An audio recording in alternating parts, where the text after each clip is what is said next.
motion of A against B. Yes, Mr. Miller.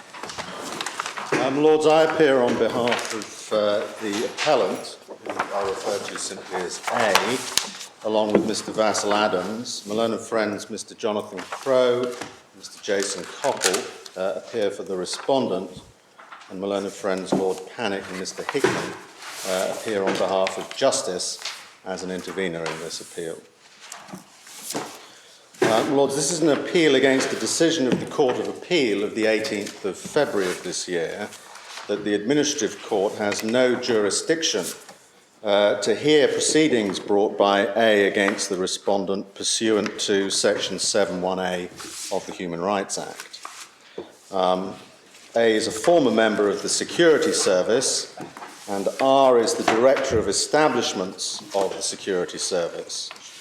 A has brought judicial review proceedings challenging the respondent's refusal to authorise publication of a book he's written about his time in the service, which he strongly believes should be published in the public interest. Without the authority from the respondent, A's obligation of confidentiality bites, and he cannot publish. Lords, the jurisdiction issue arises because, in addition to challenging on traditional public law grounds of irrationality and bias, A raised a claim that the respondent's refusal of permission was unlawful in the sense identified in Section 6(1) of the Human Rights Act 1998, i.e. that the respondent, as a public authority, in refusing authority to publish, had acted in a way incompatible with A's convention right to freedom of expression under Article 10 of the European Convention. It's worth probably just taking in immediately the two main provisions in issue in this case.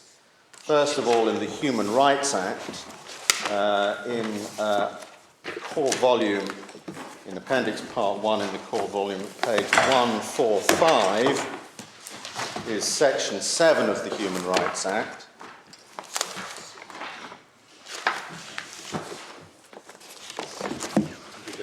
My Lord, I apologise, I didn't realise. Trouble with my seat. Thank you. We're looking at the core volume, page 145. Please. Headed Proceedings, Section 7. A person who claims that a public authority has acted or proposes to act in a way which is made unlawful by Section 6(1) may bring proceedings against the authority under this Act in the appropriate court or tribunal, which is the phrase at the heart of this appeal. It goes on, or B, rely on the convention right or rights concerned in any legal proceedings, but only if he is or would be a victim of the unlawful act. And then 2, in subsection 1A, appropriate court or tribunal means such court or tribunal as may be determined in accordance with rules, and proceedings against an authority include a counterclaim or similar proceeding. The respondent disputed the jurisdiction of the High Court to hear the Section 7(1)A proceedings, relying on Section 65(2)A and subsection 3A of the Regulation of Investigatory Powers Act 2000, which is a little further on in the same volume at page 260. Just out of interest, why is it so clear that the claim is under 7(1)A rather than a claim which involves reliance on the convention right, 7(1)B? Because it's the convention is being used as a sword rather than a shield here. The point is not being raised, as it were, in defence in proceedings brought against the appellant. B is simply using it defensively, not incidentally. Yes. Although the case does raise the interesting issue of situations, circumstances where the convention point is raised against the intelligence services, not as here under A, but under B, which is not a situation covered by the provision we're about to look at, Section 65 of REPA. So the effect is you could do that in a court and you wouldn't be constrained to go to the tribunal to do that. Yeah. How would that work? That's assuming that somebody brings a claim against you, that some infraction is suggested.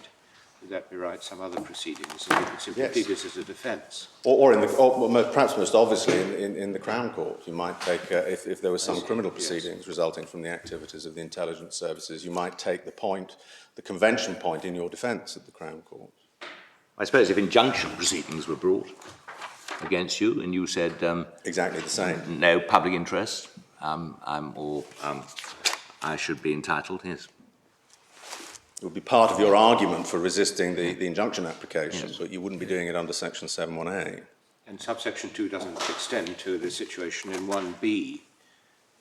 Subsection 2 doesn't extend to 1B. It's only telling you what the court of tribunal is for Correct. 1A. No, and therefore this is one of what we're calling the anomalies, and I think what Lord Justice Ricks called the anomalies in the Respondent's case, that there are other situations, there are other circumstances in which in a court you could end up arguing your convention point, whether it's under Article 3 or Article 8 or Article 10, against the intelligence services without being caught by Section 65(2)(a).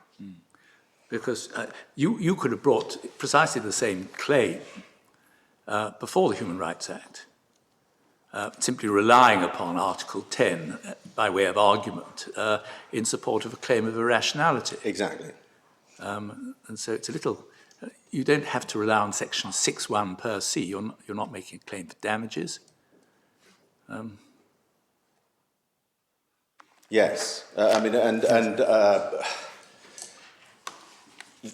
The traditional argument in irrationality would have been exactly that, yes, that the court should assume that the decision of the security services would respect Article 10 principles, and that what was relied on in support of the decision was proper justification under Article 10(2), and anything other than that would be irrational. Well, does it follow that the case against you would still be being run if there wasn't a Section 6(1) at all?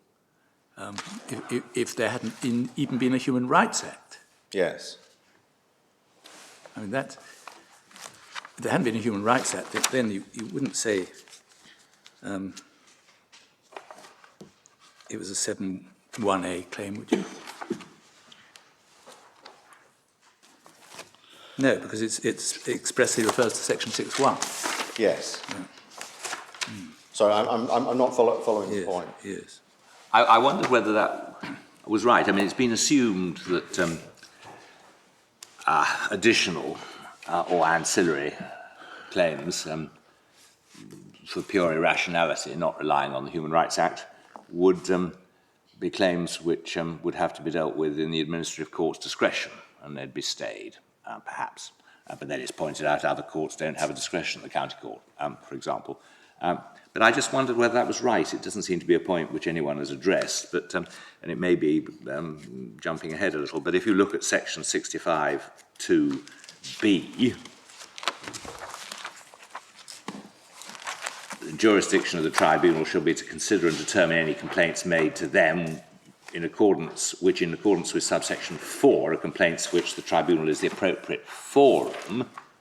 And then if you look at 4, it's the appropriate forum for any complaint if it's a complaint by a person who's aggrieved by any conduct falling within subsection 5 which he believes to have taken place in relation to him.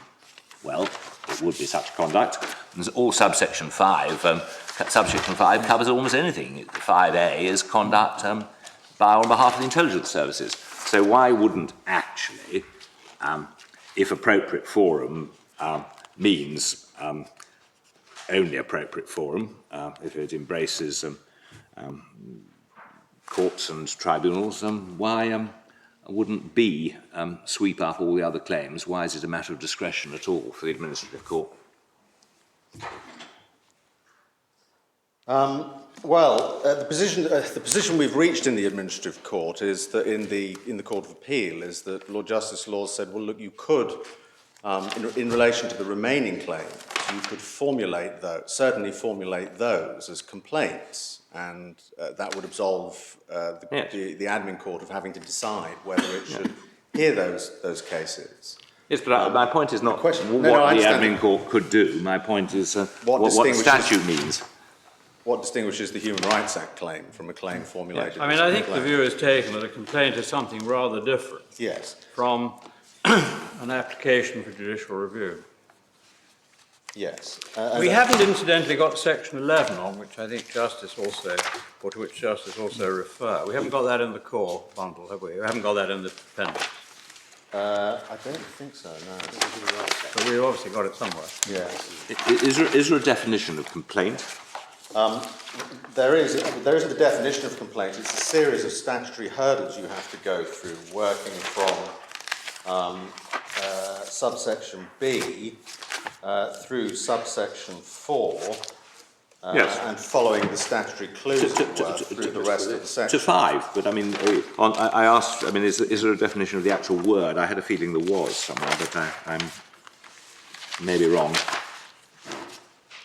I mean, why shouldn't it embrace judicial review? Well, I think the answer is simply because it's a statutory form of grievance, the constituent elements of which are defined by the sections you have to pick your way through in the statute. But there's nothing to exclude judicial review, unless judicial review is outside the word complaint. And on the face of it, it might well not be. Yes. But you would Well, say, it's if you a- look at subsection 5, it seems to be tied very much to the subject matter of the statute. Yes. It doesn't seem to go beyond the idea, I mean, I'm speaking very generally, the idea of surveillance and entry and interference with property and so on, which is all stuff done in order to carry out the kind of investigations which the Act is talking about. Yes, under parts 1 to 3 of the Act. So it may be that subject matter is the point that distinguishes it. That's a complaint which is brought with reference to things done, apparently or purportedly under the statute, Yes. which it would be said were out with the powers of the Yes. statute, whereas a judicial review of other matters wouldn't be within the list. Yes. I mean, that's your third line of argument, which may, on one view, be an interesting line of argument. Yes. You say basically, I mean, I think you'd extend that to all parts of subsection 65(2), wouldn't you? Yes. You would say that this statute is dealing with a different subject matter from the one we're concerned with. Yes, and it has to be, section 65 has to be read in the context of the Act as a whole and the legislative history, and that suggests it really is about the use of investigatory powers rather than stopping somebody publishing a book. The argument's been very short on that, even in the cases. Yes. Well, can I come on to that in due course? 65 2A and 3A are the provisions that have been focused on closely thus far in the proceedings. 2A, the jurisdiction of the tribunal shall be to be the only appropriate tribunal for the purposes of section 7 of the HRA in relation to any proceedings under subsection 1A of that section, proceedings for actions incompatible with convention rights, which fall within subsection 3 of this section. So the types of proceedings, if you like, the categories of proceedings under section 7.1a are defined in subsection 3, A, B, C, CA, CB and CD. And this case has proceeded on the correct understanding that we're caught by 3A, proceedings against any of the intelligence services. But there is a lot more in subsection 3, perhaps, than has hitherto been appreciated, and one of the points that we'll make is that if one looks closely at 3C and 3D, it's clear that they catch within section 65 2A a whole range of proceedings which might be formulated as section 7.1a proceedings of a much more mundane nature than proceedings against the intelligence services.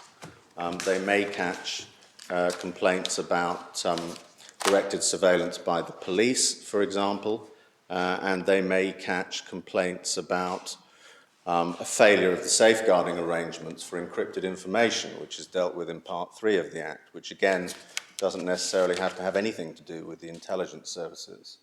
But to get through the statutory provisions that are relevant to those arguments is a bit of a minefield. So I'm going to leave that at the moment and come back to it. But one does have to work one's way through exactly what C and D in particular mean in subsection 3.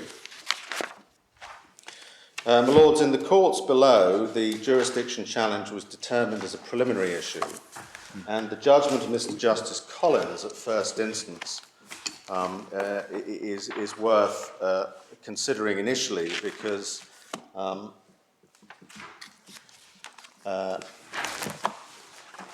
he was seized not only of the question, the jurisdictional preliminary issue, but also the question of whether jurisdiction should be accepted on the footing that there were the parallel jurisdictions. It's at page 18 in Appendix Part 1. Mr. Justice Collins held that the admin court did have jurisdiction to hear the Section 7.1a claim. He held that Section 65.2a gave both the admin court and the IPT jurisdiction over A's Human Rights Act proceedings. If I could just go in particular to paragraph 14 on page 23, get the nub of Mr. Justice Collins's reasoning. Right at the bottom, but the last 4 lines, but the words used in section 65.2a make sense if it is intended to exclude the jurisdiction of any other tribunal which might have jurisdiction in particular circumstances, for example an employment tribunal, but no reference is made to exclusion of the court, and I can see no reason to imply it. And then at paragraph 18, I don't know if in your Lordship's bundles 25 and 26 are the wrong way round. Mine goes from 16 to 31. So we're looking at page 26, paragraph 18. Mr. Justice Collins says, no doubt it might have been helpful and perhaps desirable to have referred the House, this is in the Shaler case, to REPA and the existence and jurisdiction of the IPT. Nevertheless, their opinions, that's the opinions of the law lords in the Shaler case, provide a powerful indication that in such a case as this, judicial review is the appropriate remedy.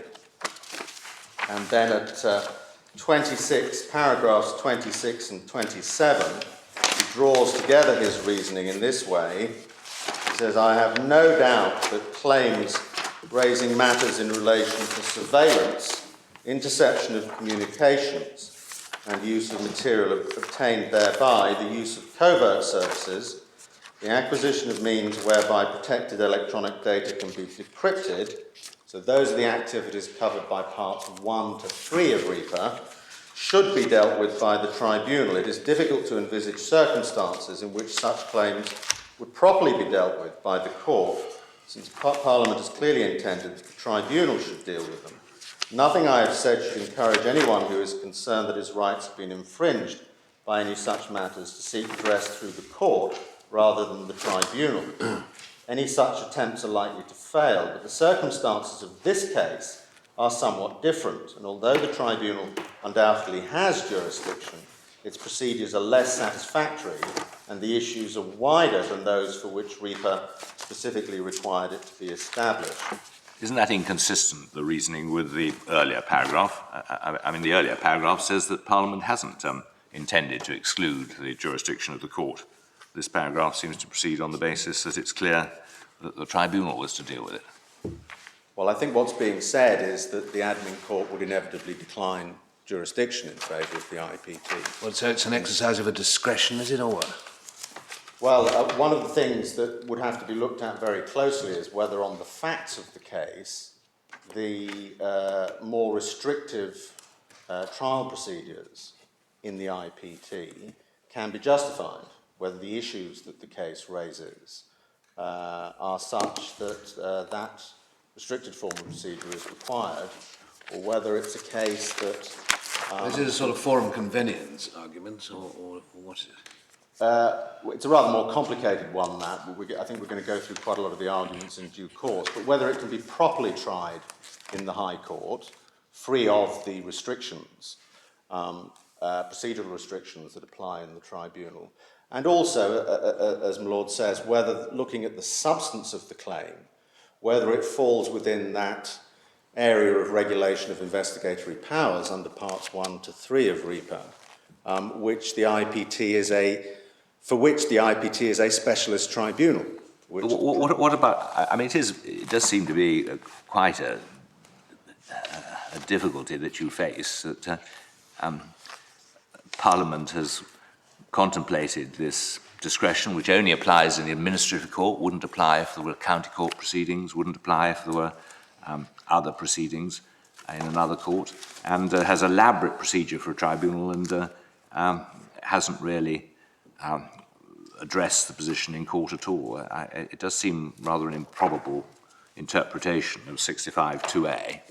That's the argument against you. It's the argument against us, except that the category of cases caught by subsection 3, as I've said, and we'll come on to this, is not just cases that require that elaborate procedure.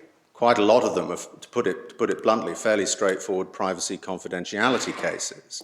So there is a contradiction in section 65(2)A and subsection 3 if the argument against us rests entirely on the suggestion that the IPT procedures are bespoke procedures and specially crafted to meet claims falling under these two subsections, because they simply don't seem to be necessary in very many of the cases.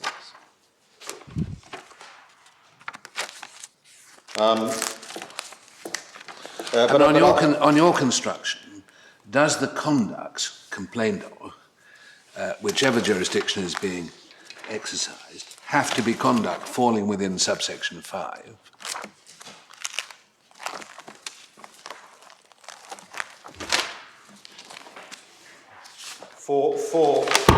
For a section 65(1)A set of proceedings to be caught by section 65(1)A and 3, it simply has to... 65(2)A, do you mean? They simply have to be proceedings that fall within one of the 5 categories in subsection 3. But can they be complaining about conduct other than the conduct within subsection 5?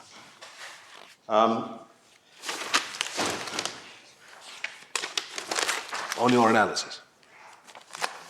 On our third meaning, what's put as our third meaning, no. The conduct has to be the sort of conduct that's covered by the Act and that you can challenge under the other courses of action in front of What about on your other readings? On the other readings, no, it doesn't, which is why we're in this situation. This is an Article 10 claim about publication. On the other readings, without that limitation to these two subsections, we're caught simply because it's a claim against the intelligence services, and it is framed as a section 7(1)A case. It's nothing to do with conduct in any of the subsection 5 senses. It's just refusal of authorisation to publish a book. Well, why isn't that under 3B, subsection 3B? Because, unlike 3D, which does refer to subsection 5, 3B doesn't. I mean, on the face of it, the language is all-embracing. In relation to this case? Yeah, well, just generally. Well, in relation to the intelligence services, it is, yes. But C and D do not cover just the intelligence services. They cover all kinds of other activities of public officials. But there's no dispute that on the face of the Act, we are covered by A. These are proceedings against the intelligence services. B, I suppose, would be if your complaint is that the intelligence services get a third party to spy on you and get your milkman to come into your house and gather information and give it to them. That would be conduct on behalf of the intelligence services, but wouldn't be the conduct of the intelligence services. And if you brought the claim against the milkman, that would be covered by B, by the third party. But the issue is not so much whether, on its face, this claim, this assertion under Article 10 to be able to publish the book is caught by A or B, read in conjunction with 65(2)A. It is. The Sorry, issue. as a matter of interest, is this a 3B case because it's against the Director of Establishments?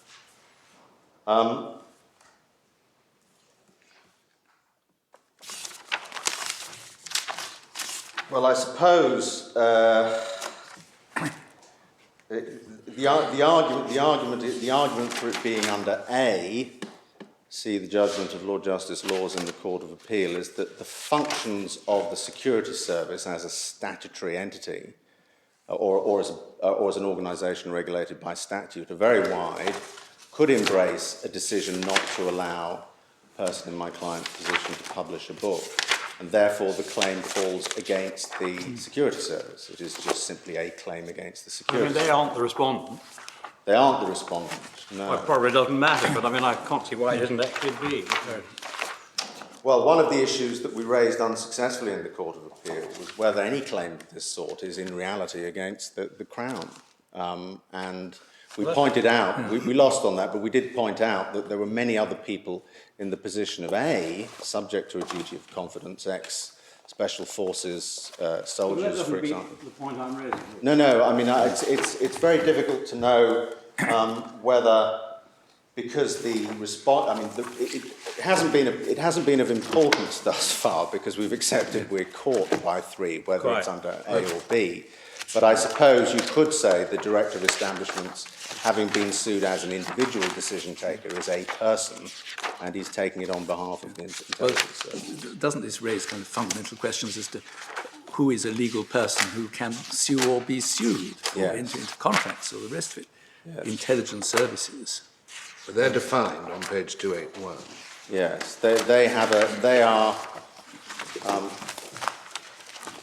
they exist under statutory control and they have specified functions. And the view was taken by Lord Justice Laws, therefore, that these weren't proceedings against the Crown, they were directed towards the security services as an organisation. So the defendant should really be the security service, really? On that analysis, yes. Nobody started amending the proceedings or anything. And even all of costs are made, is the security service an entity which has got funds that can pay costs, or have you got to look at some other government body which is a legal person? Well, it's not a statutory corporation. It exists under the aegis of the Crown and the Minister, but it has this statutory regulation which we're going to come on to in the 1994 Act. I certainly hope it has funds. Well, quite a lot of legislation today seems to proceed on the basis that you can sue any entity, whether it's a legal person or not. Yes. Anyway. Yes. Bit of a red herring.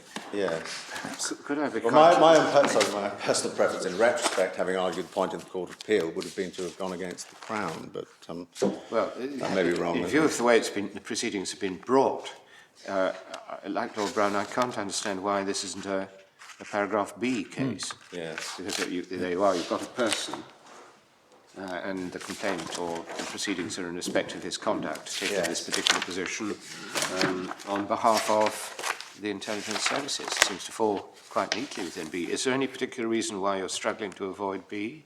No, there's no particular reason. We're in the same position whether it's A or B. It's just that, although literally that does seem to be correct, I've looked at B more in terms of the intelligence gathering and the investigatory activities of the service, and therefore the milkman who's asked to come into your living room is a more obvious person, rather than somebody who's within the organisation, and indeed a senior figure in the organisation who presumably takes decisions qua the organisation. You might say then, on the face of it, it's B, but for the reasons you just hinted at, it isn't. Yes. Because it's outside the scope of the section altogether. Yes, I think that is what B is driving. I mean, our feeling is that's what B is driving at, not administrative decisions as part of, not by senior officials as part of the functions of the service, but inducing some third party unconnected with the service to intrude upon your Article 8 rights or your Article 10 rights or your Article 3 rights. Perhaps getting an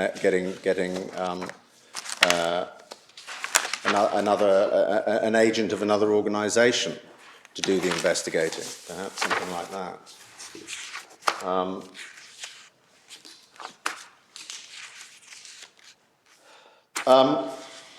My Lords, we were looking at Mr. Justice Collins's decision. You'll see at page 40 in the bundle, in the core volume, that, as I've said, he handed to part one, I beg your pardon. That when he handed down his judgment on the 4th of July, he looked at this issue of whether the admin court should decline jurisdiction in favour of the jurisdiction that he accepted existed in the IPT, and he gave an extempore judgment, which is really covered by paragraphs 79 to 83 on that page, and the sort of factors to come to my Lord Clark's point that he directed his mind to in considering that in this case was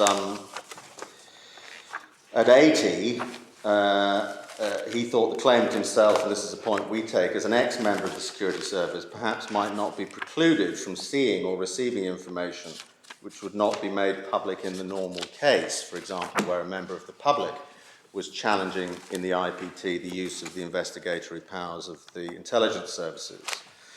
At 81, more importantly, this court has to give a reasoned judgment, or possibly judgments. If it's necessary, there should be some matters that should be dealt with in closed judgment, and there is a right of appeal to the Court of Appeal in relation to any errors. There is no right of appeal from the tribunal. It sits in private and is precluded from giving reasons if it finds against the claimant.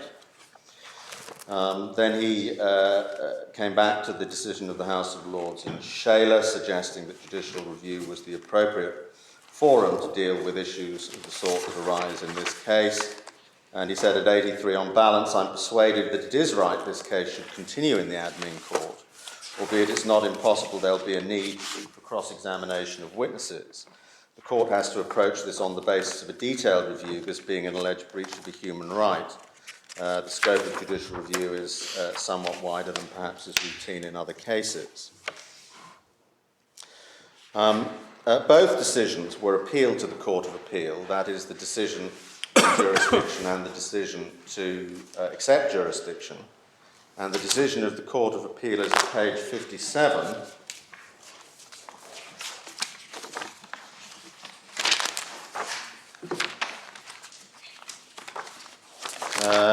By a majority consisting of Lord Justice Laws and Lord Justice Dyson, Lord Justice Wicks dissenting, the Court of Appeal allowed the respondent's appeal in relation to jurisdiction, holding that the admin court had no jurisdiction to entertain the HRA Section 71A proceedings.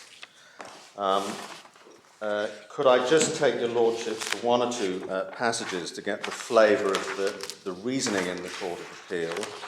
Paragraph 18 in the judgment of Lord Justice Laws, at the bottom of page 66, Lord Justice Laws felt that the use in section 65(2)(a) of the term tribunal, in contrast to court or tribunal in 66(1), is in my view unsurprising and readily explained.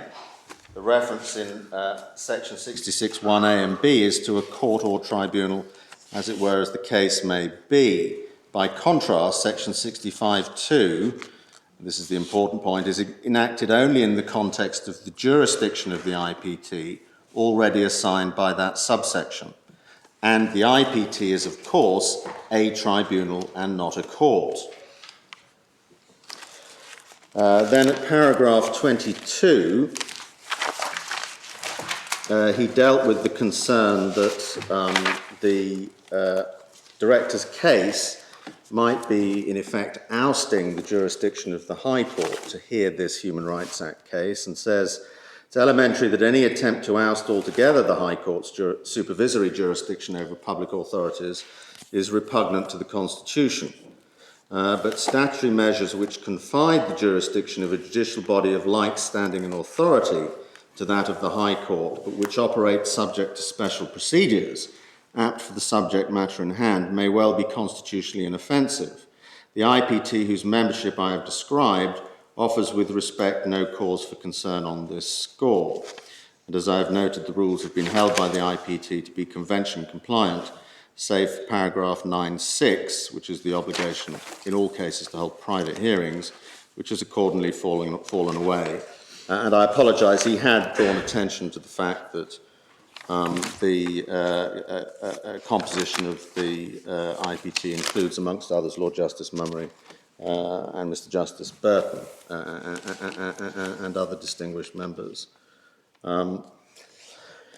At 23, he dealt with the case of Shaler, in which the House of Lords suggested judicial review was the appropriate route for a case such as this, and right at the end of 23, dealt with it in this way, but no argument was addressed to their lordships as to the possibility of any recourse to the IPT as opposed to judicial review at the hands of a person refused permission to publish. With great respect, I do not consider in those circumstances that we obtain any definitive guidance from Shaler.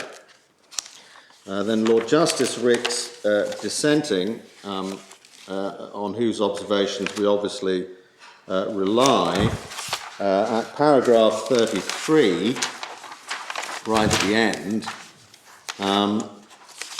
he noted that section 65(2)(a) had content as referring to the IPT as the only appropriate tribunal. That phrase is intended to be an exclusion of the courts, then the exclusion is implicit rather than express. 38, it is said that the language of exclusiveness is not required. This is the argument for the director, since what was happening as of the 2nd of October 2000 was an allocation of a new HRA jurisdiction rather than of any reallocation of an existing jurisdiction. However, I do not find the point very comforting. The fact is that CPR 711 allocates Section 7 proceedings in general to the courts. And if an exception is to be carved out of that, even by primary legislation such as REPA, one is entitled to think that such an exception would be achieved plainly and expressly and not uncertainly and by means of implication. And then we respectfully would agree with that. At 39, about 8 or 9 lines down, the only proceedings against the intelligence services which are allocated under Section 65 are Section 7 proceedings. All other proceedings are not yet allocated. See Section 65(2)(d), and that's correct, and I'll come on to that in a moment. If they were to be allocated, provision may or may not be for the IPT to exercise jurisdiction to the exclusion of any other court or tribunal. This would be if other common law causes of action against the intelligence services were allocated. It would be understandable that proceedings or complaints which concern subject matter of particularly sensitive nature, such as surveillance, interception of communications, use of covert services and such like, should be assigned exclusively to the IPT with its special rules and removed entirely from all courts or other tribunals. That, however, is not the functional approach taken in Section 65.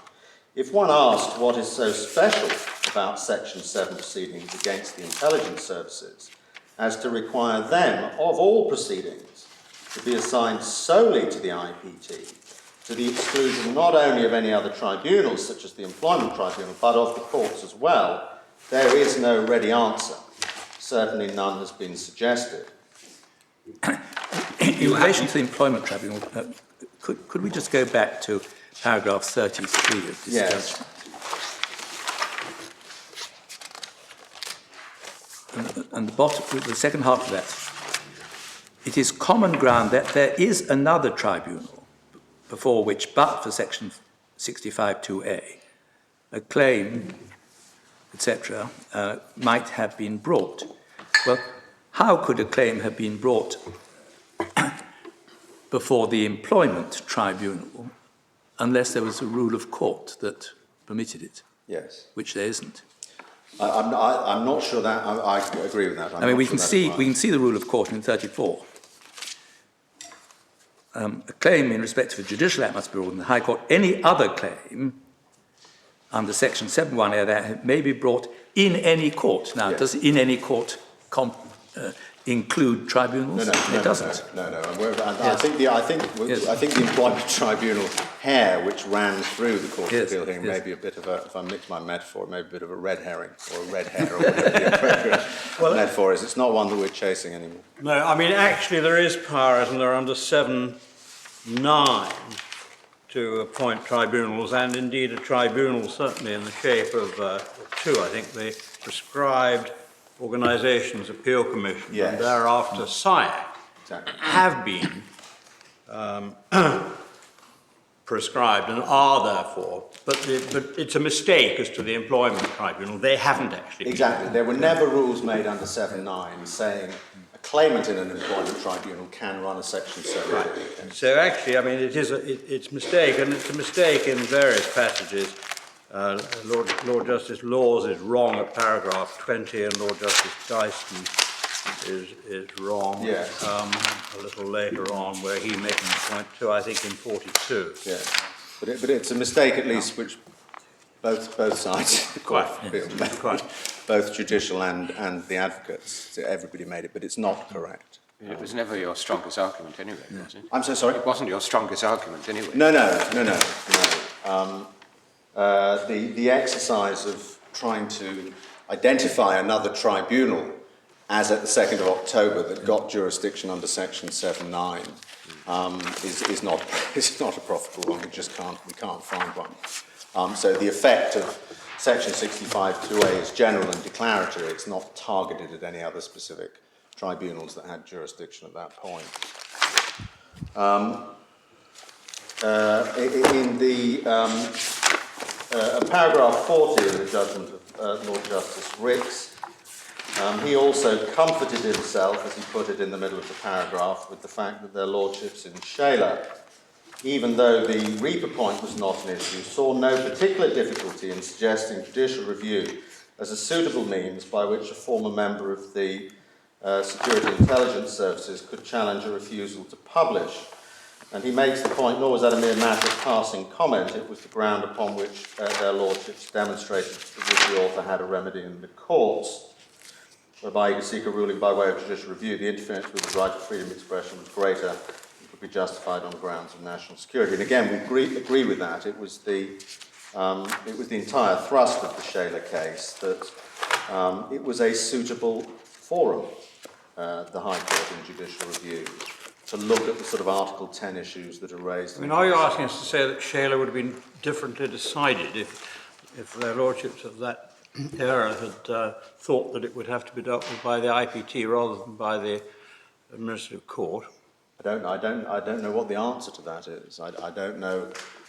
They would have, in effect, have been looking at the issues, some of the issues that your lordships are going to be looking at in this case. And I wouldn't presume to try and track back and imagine what decision they would have reached. One would have hoped, from our point of view, it would have been the one that we're seeking in this case, which is that, or at any rate, if they were saying exclusive jurisdiction was in the IPT, that they would have been troubled by the use of the rather restricted the trial procedures in the IPT to try a case of this sort. Can I just get straight? Would that have arisen in Shaler? Because Shaler was about events in the 1990s. Would could the matter have gone to the IPT?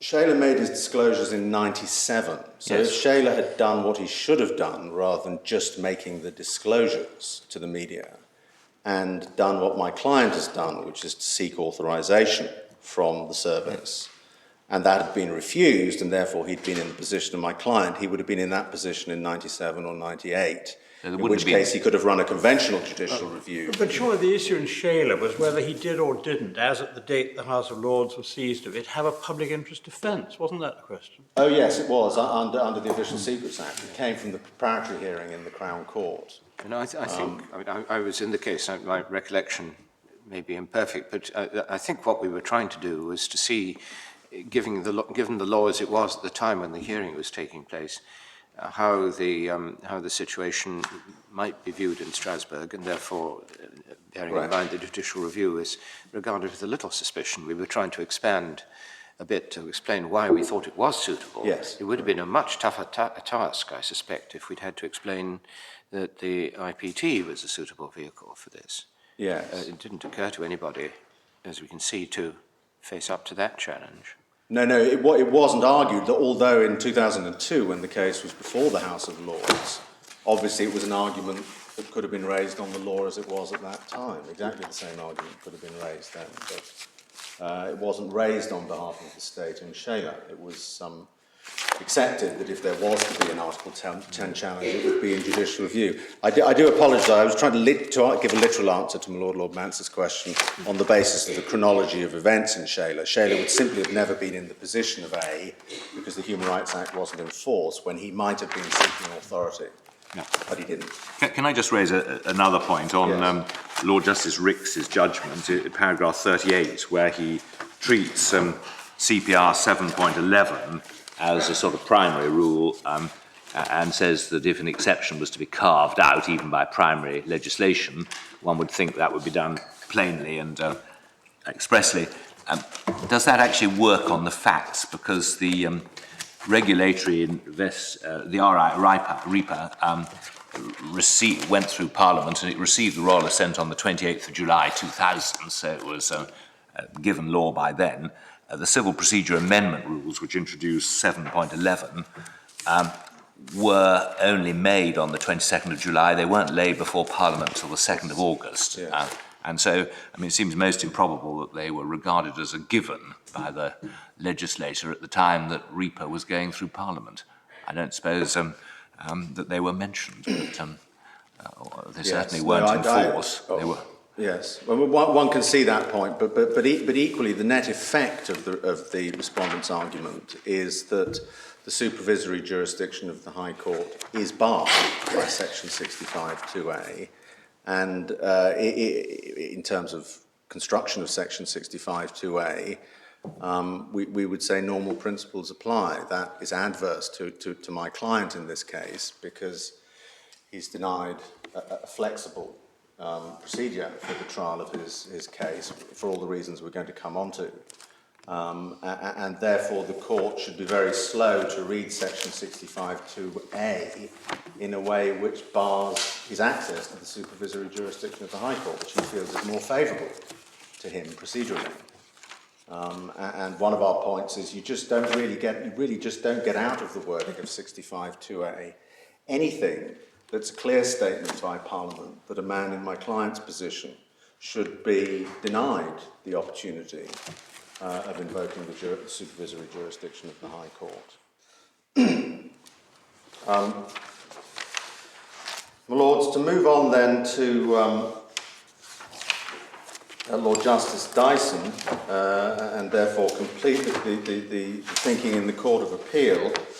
Again, hopefully trying to take it shortly, you'll see at paragraph 46 over the page that he inclined to the view, following on from the point Lord Mance has just raised with me, that his view was the creation of convention rights in agreement with Lord Justice laws and the assignment of the right to pursue them were all part of the same legislative scheme, by virtue of the fact that all the different provisions all came into force on the 2nd of October 2000. Courts did not, previous to that date, have the jurisdiction to determine proceedings under the HRA. Yes.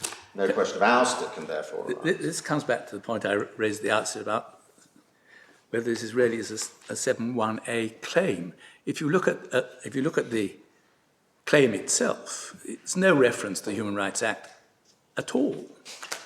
It doesn't purport to be a claim being brought under the Act. It's a judicial review claim for an irrational decision which relies upon human rights, just as it could have done before the Act came into force. Yes. And whereas before the Act came into force, and these provisions came into force, there would have been a right to judicial review in the administrative court. Yes. On this reading, that right has been ousted.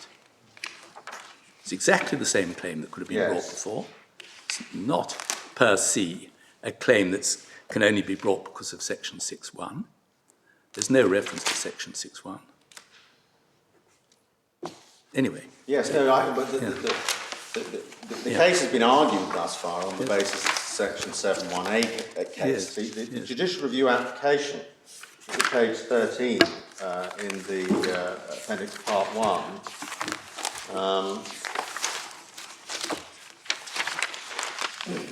Yes, that is true. It was the Section 7.1b, I'm reminded, was taken at first instance in front of Mr. Justice Collins unsuccessfully and not pursued to the Court of Appeal.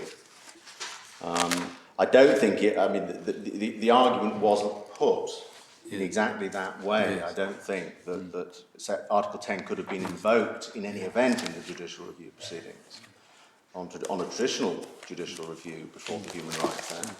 I don't think it was put in that way. But I mean, it does rather beg the question of. But to say there's no ouster on that basis simply doesn't seem to me to be correct. Precisely the same claim is being ousted. It is right. Absolutely. And this is why when I was answering Lord Mance a moment ago, I didn't say in terms, but I was hinting it may be a bit of a distraction to start thinking in terms of ouster or not ouster. The important point is that the substance of his complaint, my client's complaint, is always the same, whether before or after the 2nd of October. The substance of the claim is the state hasn't got sufficient justification under Article 10.2 to justify the denial of authority. What is being taken away from him on the director's case is an argument that he could always have run in the admin court. Intuitively, one would think of running in the admin court rather than the IPT.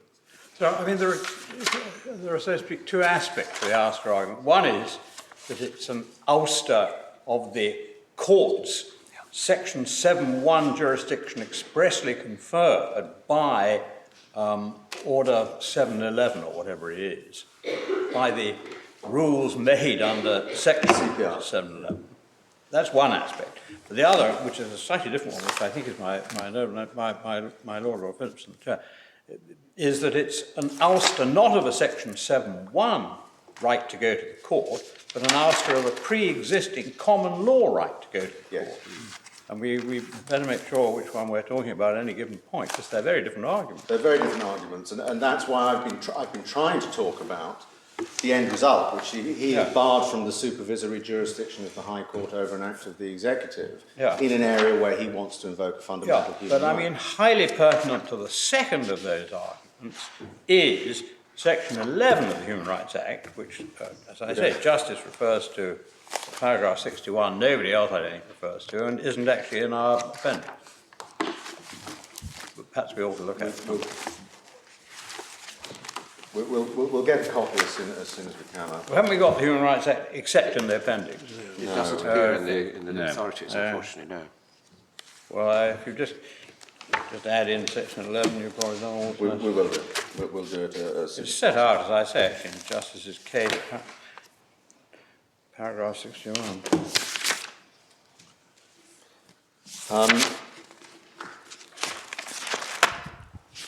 Yes, but I mean, to come back to Lord Phillips's point, it is. I mean, the question of what is what is a Section 7.1a claim is a tricky one. I mean, just because in substance, when you're bringing a claim, you raise a convention point, does that make it a Section 7.1a set of proceedings claim, or is there some form that it has to have that makes it a Section 7.1a? You say you would have a stronger claim for the right to publish, even without the bringing home of Section 10 here. I mean Article 10, I'm terribly sorry, Article 10. Well, as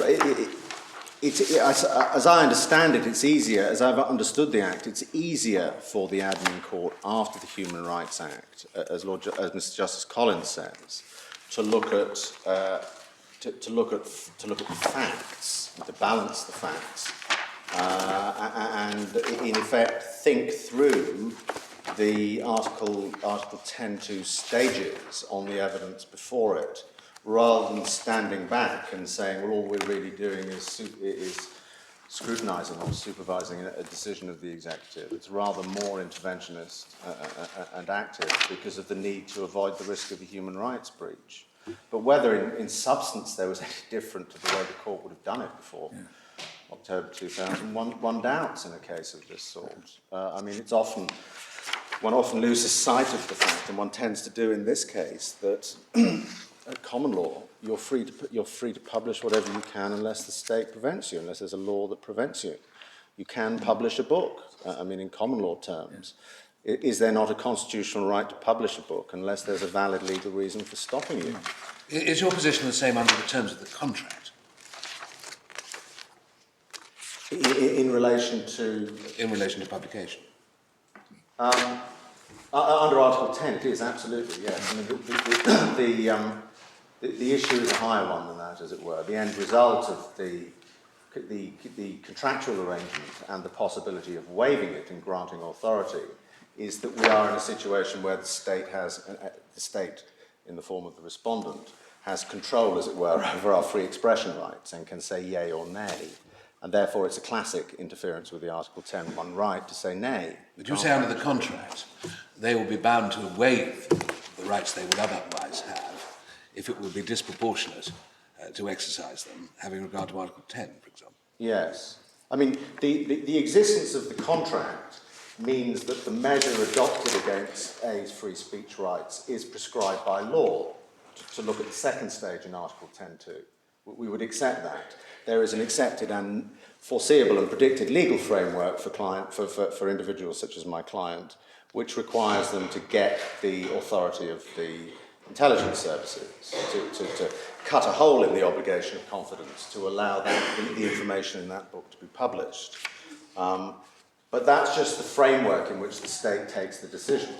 That's the prescribed by law framework. The real question is, as is often the case in Article 10 cases, is the decision, it having been taken in that way, no, you can't publish the book, necessary and proportionate on the facts, looking at what's in the book and what possible justification there is for banning. Well, I will take some persuading that actually your case would have been equally strong before the Human Rights Act. Yes, well, I certainly wasn't setting out to try and persuade my lord of that. There would have been anxious scrutiny, no doubt, before the Human Rights Act, and the importance of the convention wouldn't have been overlooked. But the value of the Human Rights Act is that the court can't itself act unlawfully. It can't act incompatibly with the convention right.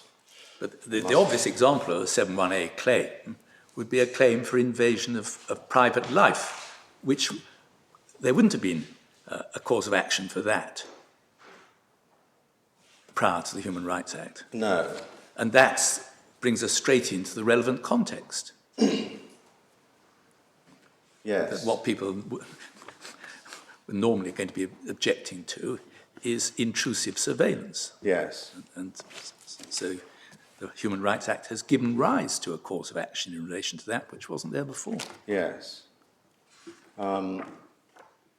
That's undoubtedly true, because in that situation you are able to say the state or a public authority has interfered with my privacy right after the 2nd of October, which you couldn't say before.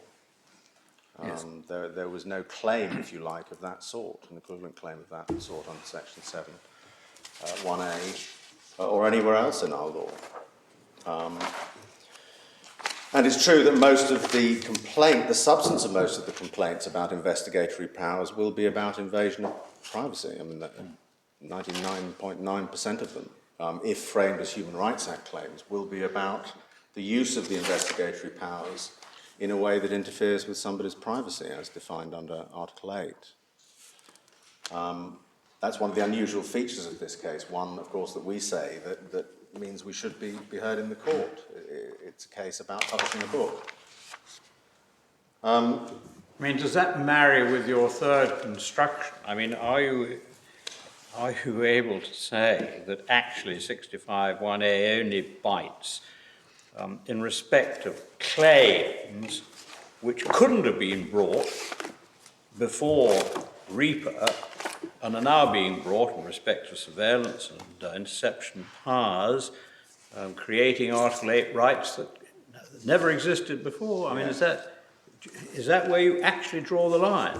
So you ask yourself, yes or no, would there have been any claim available, save under REPA? I mean, that's not an argument I have located hitherto, but no, it's an aspect of it. It's an aspect of it, because what REPA does is it gives you a collection, in the other sections and subsections, a collection of statutory complaints and proceedings that you can bring arising out of the abuse of investigatory powers, all entirely new in statutory terms, I accept under the preceding acts regulating the security services and the Civil Intelligence Service. There were forms of complaint you could make to the pre-existing tribunals, but these are new and much more comprehensive. And the argument, therefore, is that it makes eminent sense, it makes obvious good sense when you're looking at the thrust of the Act and the form of new complaints given to people under the Act about abuses of investigatory powers, to draw a circle around the sort of Section 7(1)A claims that are going to be forced into the tribunal. That's the third argument. But I mean, I can't pretend they're entirely new, because there were complaints. We're going to look at this in a second. No, of course. I mean, that obviously so, but I'm sorry, I don't think I put that wrong. But, I mean, if it is only in respect of those matters that are expressly dealt with in REPA, in other parts of REPA, which are the controls on surveillance, interception, and all the rest of it. I mean, if you can find it to that, I mean, but then one asks, well, what's the point of having a Human Rights Act claim on top? I mean, you've already got your rights under the Act.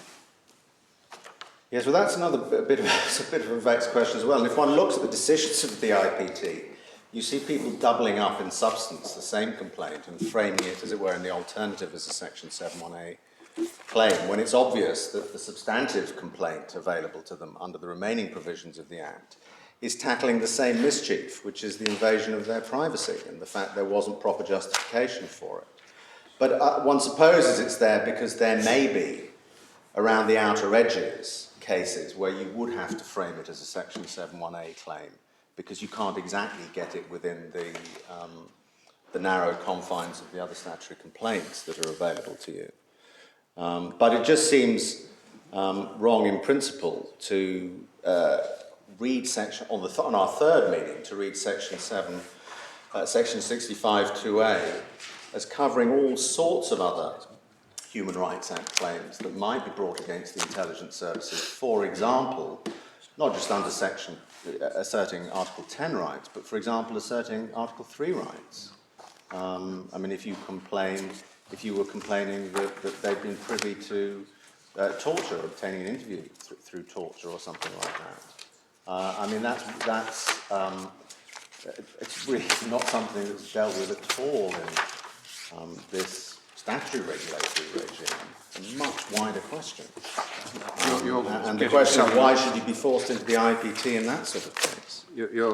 Perhaps you're coming to this in a moment, but the heading of Part 4 of the Act, which we're involved in at page 249, may give some guide as to what that whole part is dealing with. It's yes. Scrutiny, etc. And the functions. Of investigatory powers and of the functions of the intelligence services. Yes. So you've got the powers on one hand and the functions, and no doubt the way in which the functions are being exercised. Yes. So on. But of course, it would be no part of the function of the intelligence services to be arguably, party to torture, for example. I mean, it's difficult to see why that should fall within that heading and be caught under Part 4. But But you come back with that heading, you come back to the question of of the functions and how widely you interpret the statutory functions of the intelligence services, which, as I say, we took a bit of a bruising on in the Court of Appeal and haven't reopened in this in the Supreme Court. So what the argument as to what are the functions? I thought the functions are statutorily set out, aren't they? Yes, but Lord Justice Lord says incidental to that are all kinds of other things that any organisation of this sort would do, including taking decisions about banning books. That would be part of the functions of the agency, which we didn't accept in the Court of Appeal.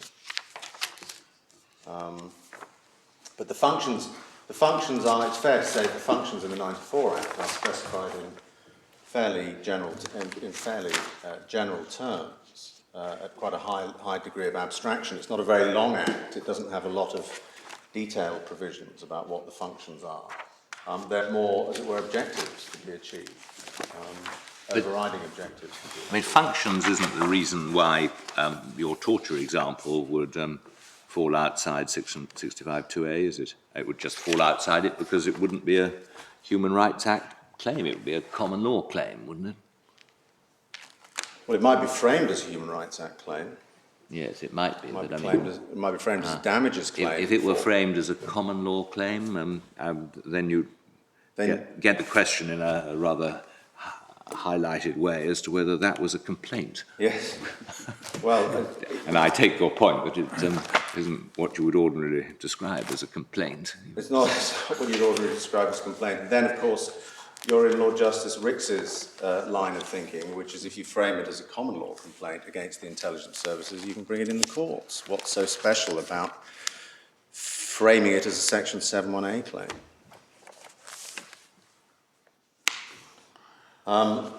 If this weren't a subsection 2A claim, but were, say, under little b, but was a complaint for which the tribunal was the appropriate forum, what does the appropriate forum mean? Is that about jurisdiction? I mean, is the statute saying that the tribunal has exclusive jurisdiction because it is the appropriate forum in such a case, or not? Well, that's certainly the way we've read it up until now, but forum is a word, unlike tribunal, which is apt to cover court and tribunal, and indeed, I suppose, any other public body, any other public forum for discussion in which you could challenge it. I mean, read literally, the word forum goes even further than a court or a tribunal. So on your analysis, that does exclude the jurisdiction of the courts, does it?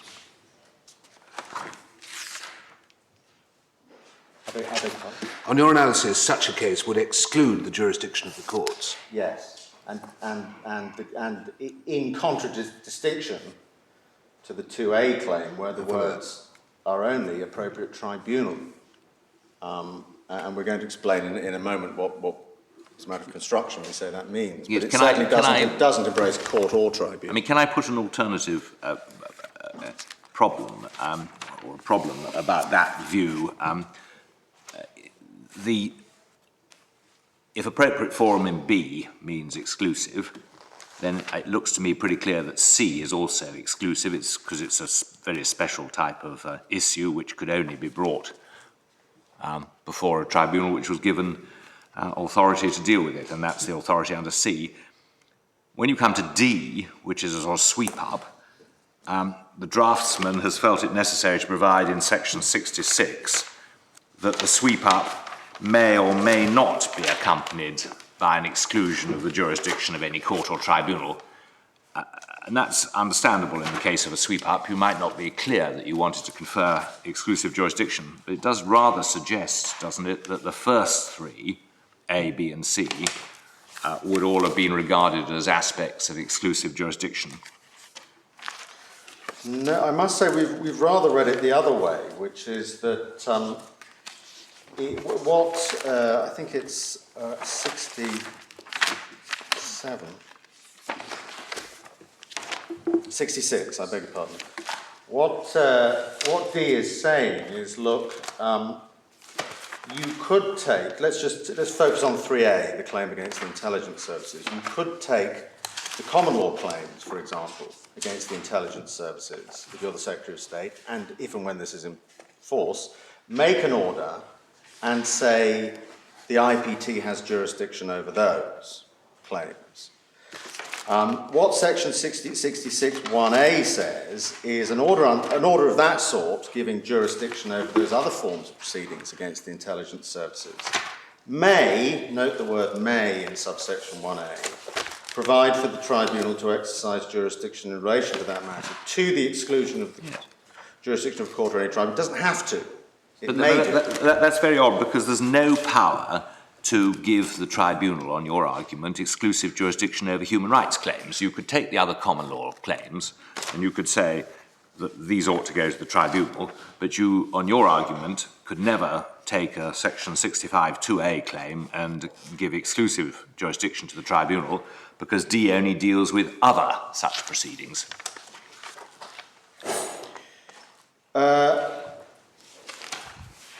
But on our second construction, there's a parallel jurisdiction. There is concurrent jurisdiction in relation to the Human Rights Act claims, and the virtue of that is that it enables the admin court to weigh the necessity to try the case in the IPT, or indeed whether it's appropriate for the IPT. But you're not. There's flexibility. I think you're not dealing with my point, which is fine. That may solve the problem in the administrative court, but it is a rather odd scheme which leads up to a sweep-up provision where an order may be made which assigns common law claims to the tribunal exclusively, but there's no provision whereby claims within section 65(2)A can be assigned exclusively to the tribunal, as opposed to excluding the jurisdiction of a court. Well, I'm not sure it doesn't achieve the same the other way around, because if you go on and read B, it says you must, in that situation, give a power to the tribunal, the mirror image power, if you like, to send it back to the courts on the basis that it isn't on the facts appropriate for the IPT, or the trial procedures in the IPT aren't appropriate to try it there. So you achieve exactly the same result in the end by virtue of B. It's just that you're forced to start in a different tribunal, but it gets sent back the other way. So in fact, we'd say these provisions are exactly consistent with our analysis. Absolutely consistent. They show that Parliament was prepared to contemplate both concurrent jurisdiction in relation to these other cases that may be subject of the order, but was absolutely concerned that if there was exclusive jurisdiction given to the IPT, that it should be open to the claimant to say, look, I don't want it tried here for these reasons, to do with Article 6, or that it's in substance not really covered by the IPT's jurisdiction, and enable the IPT to send it back to the courts as more appropriately to be tried in the courts. The end result seems to us to be exactly the same with respect. Thank you. Yeah.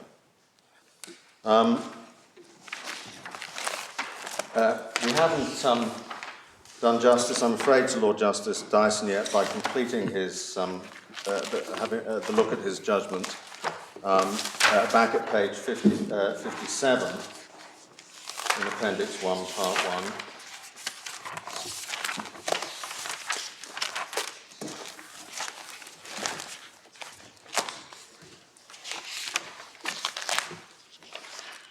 I beg your pardon, 73. Just then to take it rather more quickly, at 46, we got distracted by the ouster point at 46, and whether that's a real point or not. He, at 47, accepted the submission. They were all part of the same legislative scheme. 48, he makes the point that we've discussed about the fact that there are bespoke rules in the IPT for Section 7 claims, whereas Parliament didn't make such rules for the High Court as of the 2nd of October. And at 52, he says, I accept the draftsman well understood the difference between a court and tribunal, but in view of the fact the IPT is a tribunal, it's not surprising that Section 65(2)(a) provides the IPT is the only tribunal for which Section 7 proceedings may be brought. It would be odd to designate the IPT as the only appropriate court or tribunal because it's not a court. We disagree with respect with that analysis for reasons I'll explain. In the context of 7.1, a court is different from a tribunal. And he also, at the end of 57, said, in considering whether the IPT is a satisfactory tribunal to determine issues that are wider than those for which REPA required it to be established, the composition of the tribunal should not be overlooked. My Lords, you will be pleased or not to hear that I've tried to reduce our case to 2 pages and summarise our submissions because the skeleton, the case is long and there have been other arguments put into the fray since we put our case in. So I hope this assists, and I just wanted to go through this now. This is your paper, is it? It's the 2 pages, yes, paragraphs 1 to 10. It's as it were, our argument in a nutshell in a series of numbered paragraphs. First of all, we dispute that the natural meaning of the word tribunal in Section 65(2)(a) is court or tribunal. That's the premise from which the Respondent's argument proceeds. We say that in statutes dealing with the jurisdiction of, quote, courts and tribunals, these 2 words appear to have the following meanings. A tribunal, when referred to by Parliament, is a body with judicial functions, but is specially constituted, invariably by statute, although it may be by prerogative. It may consist of a judge or a court, or others, but it lacks the normal general jurisdiction of a court. Tribunal is therefore distinct from a court, which means a court with general jurisdiction. And the other examples given by the Respondent, where the statutory formulation only appropriate tribunal or appropriate tribunal appears, seem to us to be consistent with that distinction and that analysis. Nor, read in this particular context, can tribunal in REPA Section 65(2)(a) have the extended meaning contended for by the Respondent. This is because REPA is cross-referring to HRA Section 7(1)(a) and 2. In HRA 7(2), an appropriate court is a different animal from an appropriate tribunal. They are distinct statutory concepts. The same surely should be true when the HRA concept of appropriate tribunal is incorporated by reference into REPA. Is that right? I mean, if you look at Section 7(2), it says, of the Human Rights Act, it says in subsection 1A, appropriate court or tribunal means such court or tribunal as may be determined in accordance with the rules. And so if a rule says that this is the appropriate tribunal, that means that this is the appropriate court or tribunal, doesn't it?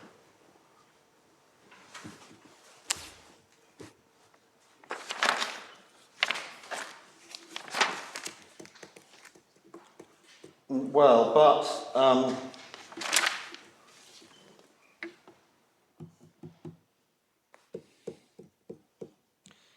it is not the more obvious reading of that is that the emphasis on the word determination. What the rules determine is whether that particular judicial body, be it a court or a tribunal, is the appropriate one. I mean, the rules made could say in terms that there is a concurrent jurisdiction, that both a particular tribunal is the appropriate tribunal, but the High Court is also an appropriate forum to bring the claim, also has jurisdiction.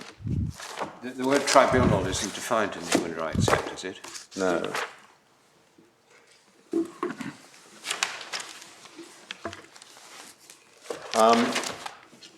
Of course, rules could say, we accept this. This particular judicial body, whether it's a court or a tribunal on our definition, is the appropriate court and tribunal. It could say, don't be mistaken, there's no jurisdiction anywhere else. This is exclusive jurisdiction. It's very straightforward to say that. Just as Parliament could say that and could have said that in REPA. Maybe I'm misunderstanding the Lord's point, but all we were saying here is that when the words appropriate tribunal are lifted into HRA section 2A, they are lifted into it as the distinct animal, as the different animal to the appropriate court that's identified in section 7.1a. I mean, if you had a provision which said, for the purpose of section 7, subsection 2, if you like, we hereby designate this court, or alternatively, we hereby designate this tribunal. Wouldn't that mean that that was the appropriate court or tribunal and no one else, by definition? Because that's what section 7 is about. Section 7 is the conferring power. You have to bring yourself within section 7 to know where you can sue. And all you need for the purposes of section 7 is something which says we designate or determine the following X for that purpose, which is actually what section 65(2)A is doing, almost verbatim. Well, yes, except the problem is you've got 711 as well. So you've got under two different statutory regimes. Yeah. The state looking two different ways. On the one hand, saying you can bring it in a court, in any court, and on the other hand, saying you can bring it in this tribunal. So it isn't as with respect as straightforward as that. And we would be rather, I mean, obviously, consistent with our case, we'd be rather worried about a reading of subsection 2 that says if your particular rule just designates a tribunal as appropriate, then the inevitable and necessary consequence of that is that the jurisdiction of the court is lost, the apparent jurisdiction of the court given under Rule 711. Well, one of the exercises the Minister has to go through under Section 7, subsection 11, is consider the remedies, relief or remedies and the grounds on which the tribunal can act. And that suggests that, as it were, a compatibility with the kind of reliefs that the Human Rights Act would be contemplating. Yes. Would that not be right? It's not much good if the tribunal is not much it can do except make some kind of declaration, but not grant the reliefs which would be appropriate for the right that has been infringed. Yes. Well, that's certainly true. Or its jurisdiction restricted in some other way. It was simply allowed to make awards in relation to some kind of benefit or whatever else it would be. Yes. Absolutely. So really one has to read the whole of Section 7 to follow through what is being talked about. It's not just designating a tribunal, but it's got to be one which is equipped with remedies and can examine grounds. And I'm not at the moment clear whether it's talking about tribunals already existing at the date of the Act. I imagine it's not so restricted, so that you would say, I suppose, or would accept, would you, that it could cover the tribunal we're talking about, although it was the subject of later legislation. Yes, although here the designation was by primary legislation. Yes. This wasn't done under the HRA, it was done by Parliament. The identification of the IPT as an appropriate tribunal. But rules still have to be made. Yes. Under the HRA? Yes. Yes. Do they have to be made under the HRA, or can they be made under some other provision? I think they can. Perhaps it's its own set of rules. 7.9a in relation to, I beg your pardon. Just 7.9a. 7.9a, yes. It could be for the purposes of this section, all rules of court, which suggests that you can do it under other provisions. Yes, well, it has to be for the purposes of this section, though. Yes. It has to be for, Yes. It has to be for the purposes of the HRA. I mean, the designation of the of the IPT as an appropriate tribunal is not done by rules. It's done by Section 65 itself, by primary legislation. I can see my Lord Mance's point. I'm worried that I haven't responded. There is a literal reading of that works that way, but it's just not one that seems to us is appropriate given the context that the exercise of allocating jurisdiction is a very sensitive one. It's a very complex one. And we would be rather worried about any suggestion that you, as it were, automatically produce the result that by referring one way or another to a court or a tribunal, that covers both possibilities. Because then equally you could say, why doesn't 711 mean that there's no tribunal with jurisdiction? But why doesn't any court in 711, under the rules of the Supreme Court, mean any court or tribunal? It seems to us they are distinct concepts, and you must target the allocation to either a court or a tribunal, or to one of them to the exclusion of the other. Just in passing, as far as rules are concerned, Section 69 is the provision in REPA which deals with the tribunal's rules. Yes, for making rules for the IPT. Yes. But that's a different thing. That's a completely different thing to making rules under the HRA, picking out a particular court or tribunal as one with jurisdiction over these claims. 69 in REPA is a straightforward rule-making procedure for the tribunal itself.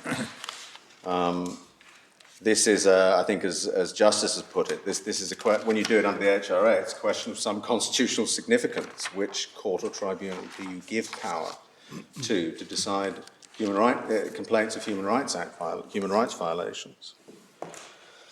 I mean, I think 69(1)(a) scotches your first construction, doesn't it?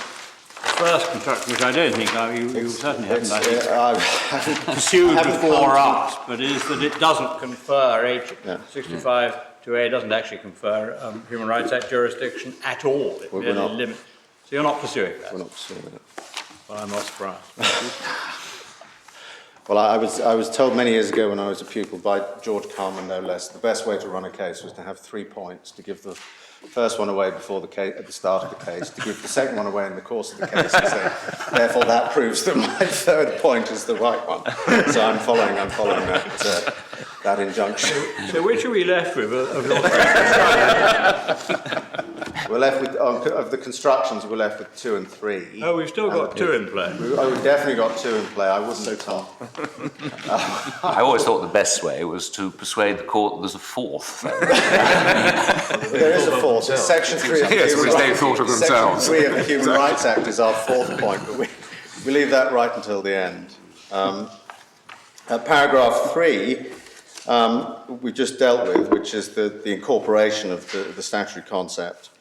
On this basis, this is paragraph 4, REPA says nothing about the general jurisdiction of the courts under CPR 711. That remains intact. Then we say, well, what about the word only, which the respondent concentrates on?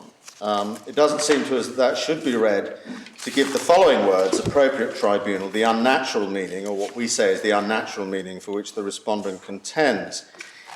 If Parliament had intended such a meaning, it surely would have said so in terms rather than in such an obscure and uncertain fashion. There'd be nothing odd in saying the tribunal is to be the only appropriate court or tribunal, etc. And note that in Section 65, tribunal with a capital T is the IPT. So you could perfectly easily make clear that it's the only appropriate court or tribunal just by spelling it out like that. It doesn't seem to us there's anything odd in it at all. And as we've said, the effect of the respondent's construction is to bar the supervisory jurisdiction of the courts, and therefore, if only is to be brought in and appropriate tribunal is to be read, those 3 words as barring the supervisory jurisdiction of the court, that would be wrong in principle. You need much clearer words than that to produce such an adverse result for my client. Then the point that we haven't really got to yet, but seems to us a very important one, the Respondent's construction requires all Section 71A claims falling within subsection 3 of Section 65, all of them, if it's to be consistent, to be brought in the IPT exclusively, with its restrictions on the normal fair trial guarantees. The justification for this restrictive regime is apparently national security.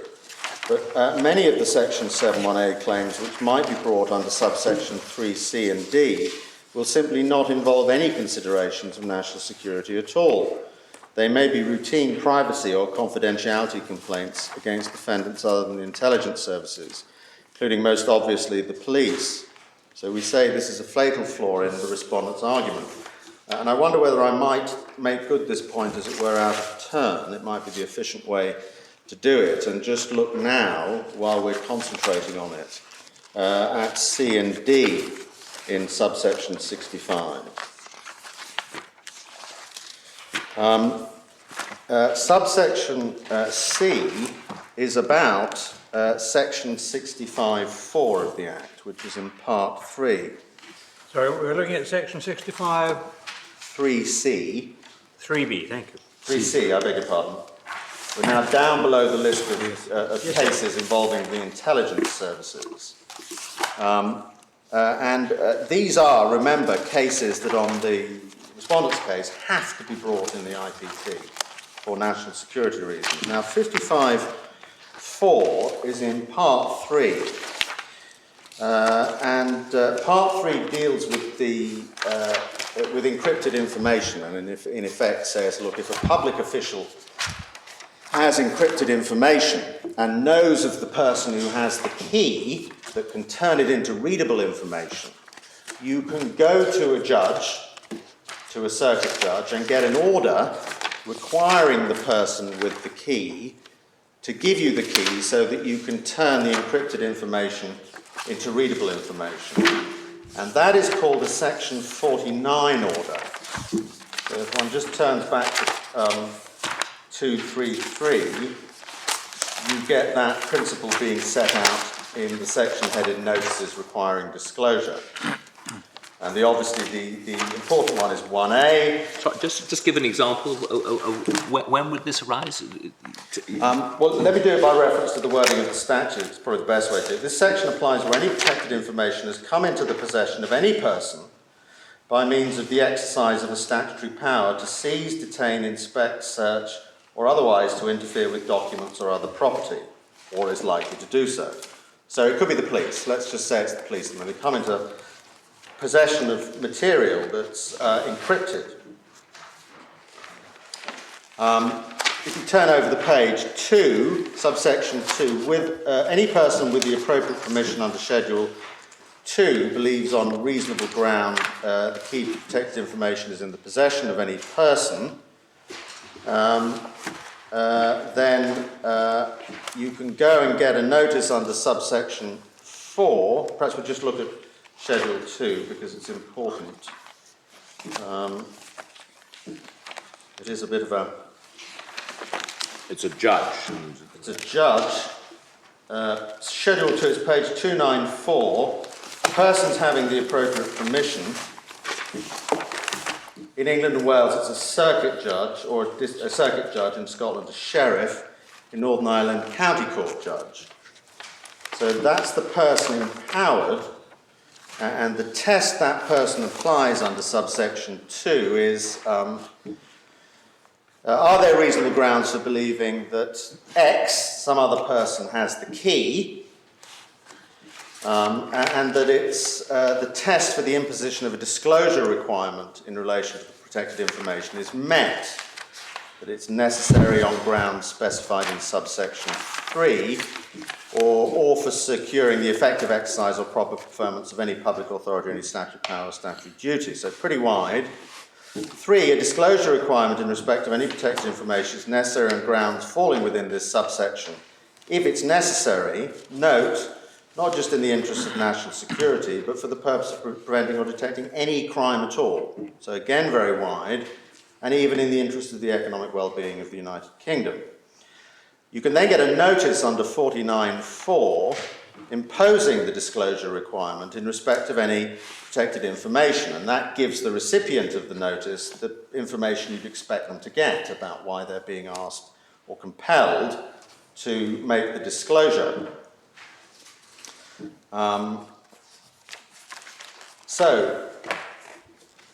50 over the page, the effect of a notice imposing the disclosure requirement, subject to the following provisions of this section. The effect of a Section 49 notice is that the person on it, imposing a disclosure requirement in respect of the protected information on a person who is in possession at the relevant time, both the protected information and the means of obtaining access to the information, that's the key, and disclosing it in intelligible form, is that he shall be entitled to use any key in his possession to obtain access to the information or put it into an intelligible form. So supposing this is the technical expert in the financial house or the bank or wherever the information is encrypted, you target the order at the person who can technically turn it into readable information, and that person B is then required to turn it into an intelligible form.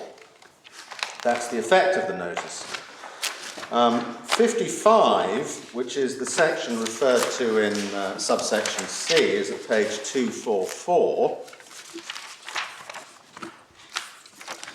And this is called the safeguarding duty, and as you'd expect, Parliament brings into this regime for opening up encrypted information general duties on specified people, and do please look at the list in subsection 1. Any government minister, every chief of police, Director General of SOCA, Director General of the Scottish Crime and Drug Enforcement Agency, Commissioners for HMRC, and sweep up every person whose officers or employees include duties, persons with duties that involve the giving of Section 49 notices. Anyone who's acquired the information in the way referred to in Section 49 could include, obviously, as I say, a police officer.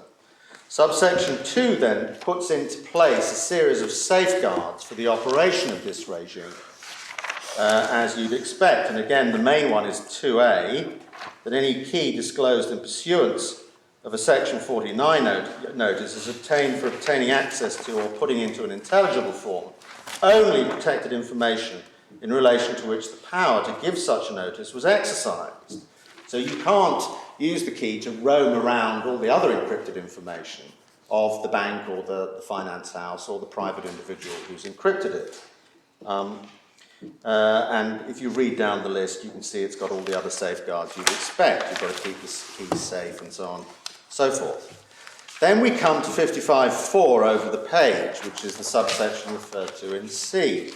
Subject to subsection 5, where any relevant person incurs any loss or damage in consequence of any breach by a person to whom this section applies of the duty imposed on him by subsection 2, or any contravention by any person whatsoever, whatever of arrangement made in pursuance of that subsection in relation to persons under the control of a person to whom this section applies, the breach or contravention shall be actionable against the person to whom this section applies at the suit or instance of the relevant person. So, if, to take an example under 4B, the police officer who holds the key loses it and you suffer loss as a result, or uses information and you suffer loss or damage as a result, you can bring a claim for loss or damage against any of the 55(1) people, the minister, the chief of police, so on and so forth. 5, a person is a relevant person for the purposes of subsection 4 if he's a person who's made a disclosure or a person whose protected information has been disclosed. All well and good, but I hope your lordship's getting the point. This doesn't have to be anything to do with national security or the intelligence services. It could be straightforward police investigation of crime where there is some lack of safeguarding procedure that causes you financial loss because you haven't taken care over the use of the key or you've abused the use of the key. And the question arises on C, therefore, is why can't you bring that claim in the court? Why does the respondent say Parliament intended you to have to bring that claim in the court if you frame it as a Section 7(1)(a) claim. Sorry, what sort of a claim would it be if you brought it in court? If you brought it in the court, it would be a damages claim. What's the cause of action? The breach of statutory duty. The breach of the duty under subsection 1, subsection 55. 55 It says it's actionable. But it might quite often be, I mean, you say sometimes it might be relatively mundane, but it might be under section 49(3), where there had been national security or interests of the economic well-being of the United Kingdom, and it might be that the misuse was in fact highly controversial. It might be suggested that this was actually within the scope of the original authorisation. It might have been misused for some purposes which was also a national security purpose, even though it wasn't originally authorised, and there might be very sensitive matters. I agree with that, but the problem is, on the respondent's case, it's an all or nothing case. If the respondent is right, all actions, all actionable claims have to be brought in the IPT, even if you frame them as privacy claims. So let's say the key is used by the public official to read very private information of yours, encrypted private information, that would genuinely give you an Article 8 complaint. You could frame that as a Human Rights Act claim, and probably would want to frame it as a Human Rights Act claim. But you'd be forced to bring it, on the Learned Friends case, in the IPT. And the question is why? None of the justification for the procedural regime that operates in the IPT would apply in that case. There would be nothing of national security significance. It could be a police constable learning about your private life. That may be your complaint against the state. It doesn't seem to us that you can come up with any sort of justification for forcing that sort of claim into the restrictive procedures of the IPT. Why shouldn't there be full fair trial guarantees in that sort of case? Why shouldn't a court deal with it? We can see no reason. We can simply see no reason. Once the national security concern is absent from the case. And the classes of claim, are they limited at all by section 65, say subsection 4?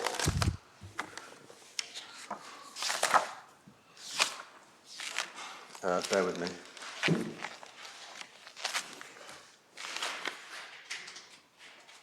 No, that deals with complaints. I see, that's which is separate, statutory yes. animal. So that only applies to sub little d, does it? Yes. No. No, that applies to B. B. Yeah. It's a term of art complaint here in this Act. It covers these statutory complaints about investigatory conduct. And the effect, I see, the effect of falling within subsection 3 is that brings within subsection 2D. Is that right? No, it begins you within 2D 2A. isn't enforced yet, is it? No. I beg your pardon? Subsection 2D is not yet in force. Well, that's what I think I picked up from the respondents. Yeah. Yes. 2D is not yet in force. That's what I was suggesting. Yeah.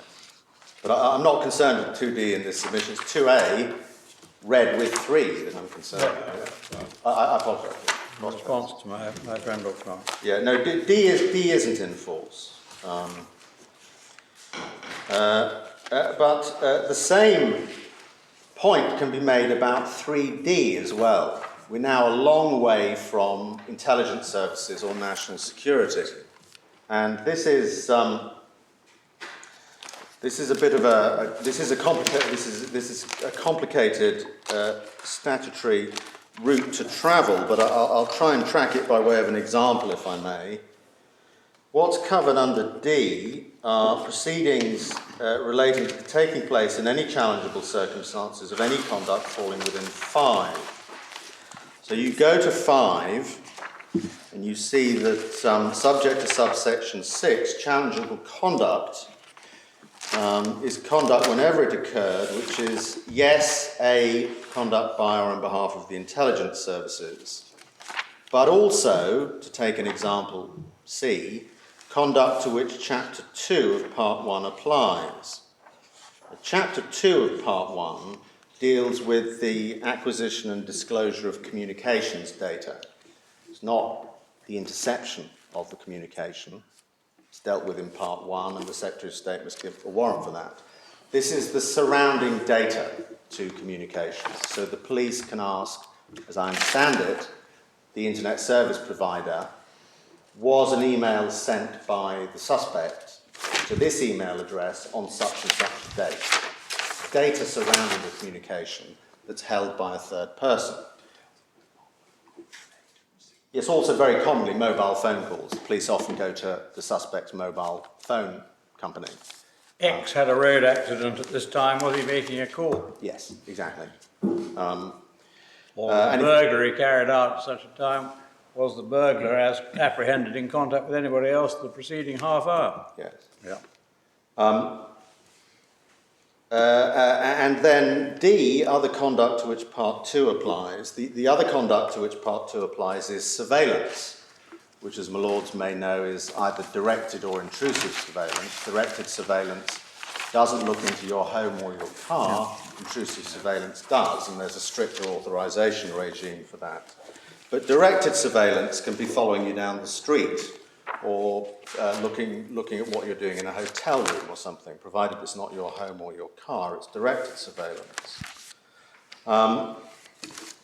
That's subject to subsection 6. Purposes only of subsection 3, nothing mentioned in D or F of subsection 5 shall be treated as falling within that subsection, unless it's conduct on behalf of a person holding any office or rank or position with. Right, so to take D as an example, the surveillance example, it would have to be conduct on behalf of, for example, a person holding an office or rank within a police force. Fine, we're still within our standard sort of case, the police performing directed surveillance. And challengeable circumstances are dealt with at 7. For the purposes of this section, conduct takes place in challengeable circumstances if it takes place with the authority or purported authority of anything falling within subsection 8. And if you look down to 8, that includes under B a standard authorisation or notice for the acquisition of communications data, or an authorisation, this is C, under Part 2 of this Act. So that's a standard authorisation allowing directed or intrusive surveillance. Okay? So this could, the complaint, the Human Rights Act claim you frame here could be against the police. It doesn't have to be against the intelligence services.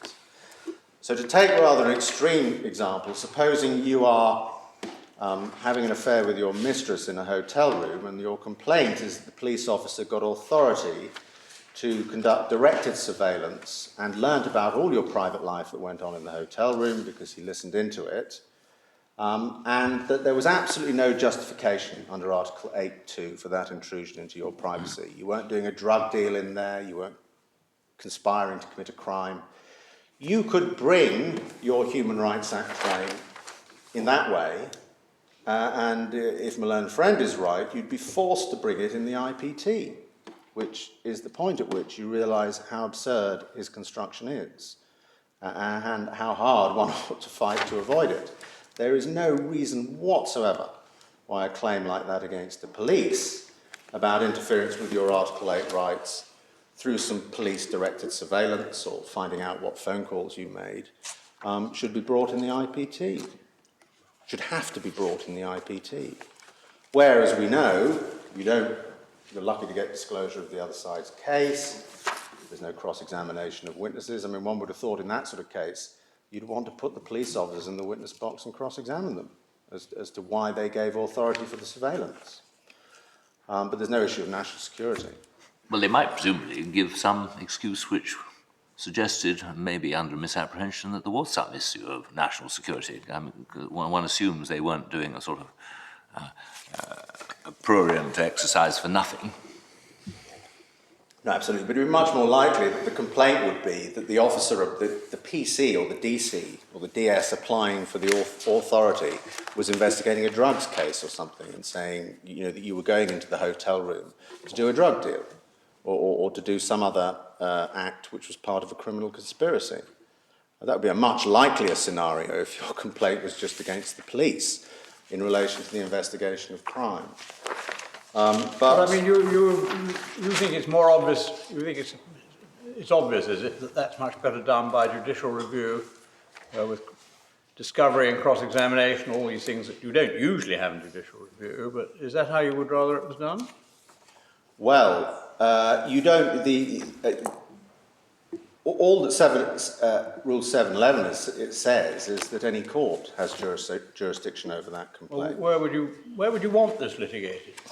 Well, if it was a small claim, you might want a county court judge to look at it. Why not? A circuit judge in the Crown Court would be looking at this stuff all the time. Complaints about inappropriate surveillance, directed surveillance that wasn't properly authorised. Every time somebody makes an application under Section 78 of PACE in relation to some surveillance evidence on the basis that it was wrongly obtained, it's a standard sort of investigation for a But I mean, isn't one of the critical questions, yes or no, was it authorised? Isn't this part of the don't ask? No, that's No, it isn't. No, because it would be authorised by a senior. I mean, we haven't looked back at sections. I think it's 28 and 29. But the regime, my Lord may recall, for authorising surveillance, directed surveillance, actually allows the chief officer of police to do it, the chief officer of that police force to do it. And the same is true of intrusive surveillance. And in fact, you can delegate down. So we're not talking here about authority from the intelligence services. We're talking about authority from more senior police officers. Well, I wonder whether you can work through Section 67 to see how this all could be followed through in practice, because there's, as it were, a catalogue in Section 67 of the exercises the tribunal goes through in performing its function. And you can see, particularly subsection 3, where they consider a complaint made under 5.2b, there's various things that they have to do. Yes, but that wouldn't be the case here, because it would be a 2A claim. You frame it as a Section 7.1a complaint. Well, we've got 2A referred to in subsection 2. I'm so sorry, subsection 2, yes. The IPT has to apply judicial review principles in that situation. Can it go on in an A case to deal with the things that are contemplated in subsection 3, which is to see, investigate amongst other things the authority, if any, for the conduct falling within section 65.5, which they find has been engaged?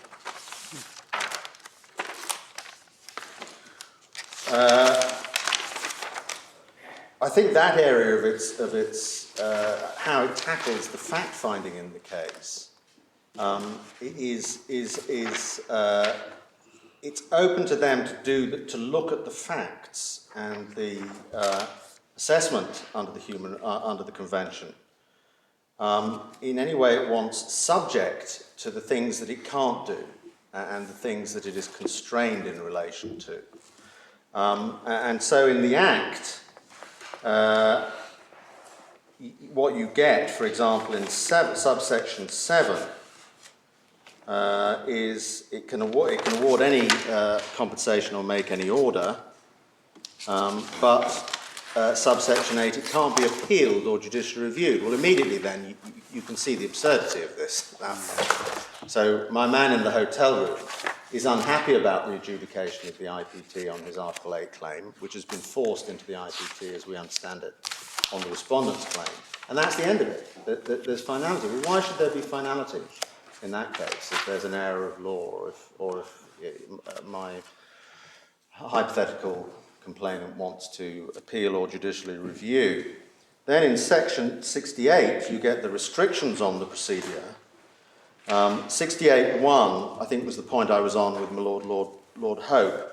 Subject to any rules made under 69, the tribunal should be entitled to determine their own procedure in relation to any proceedings before or made to them. So there is a measure of flexibility as to procedure, but subsection 4,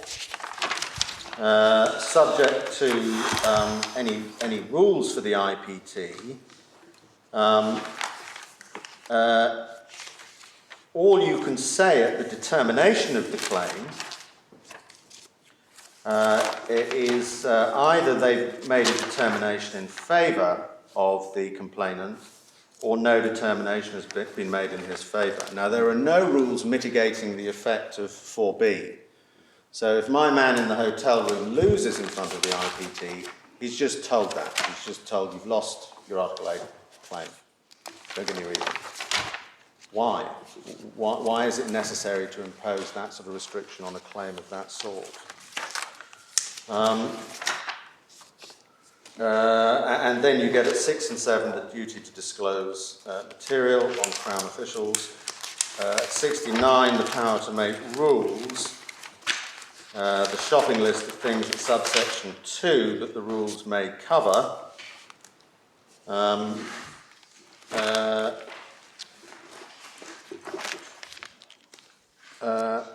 the imperative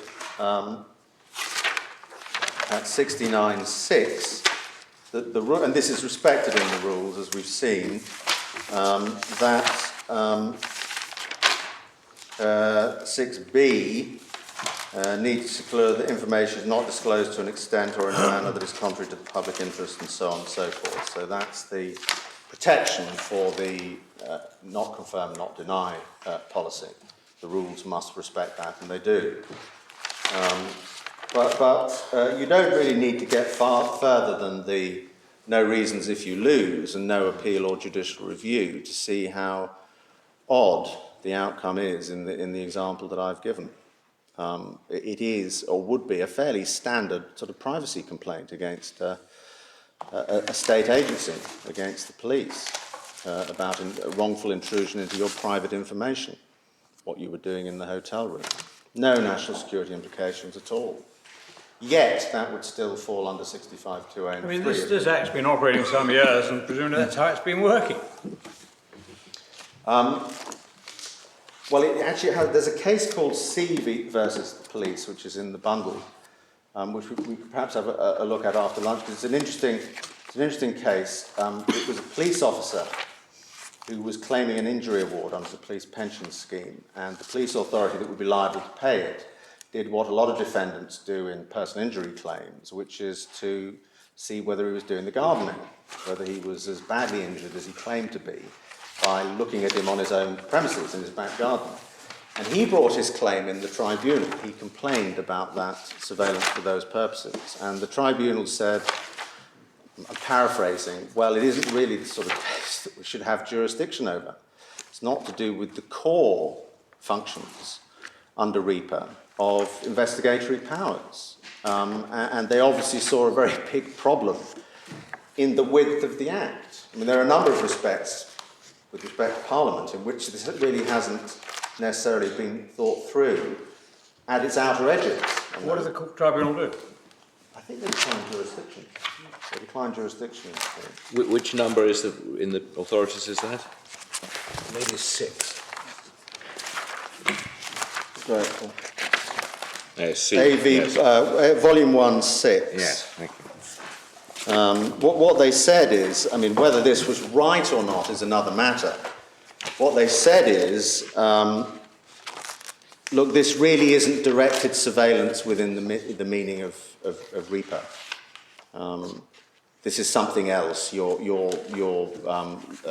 spying on him, you're looking at him for your own purposes of the police authority, because you don't want to pay the full award.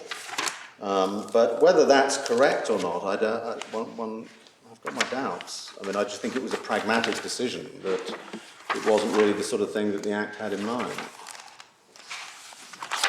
We'll adjourn until 2 o'clock.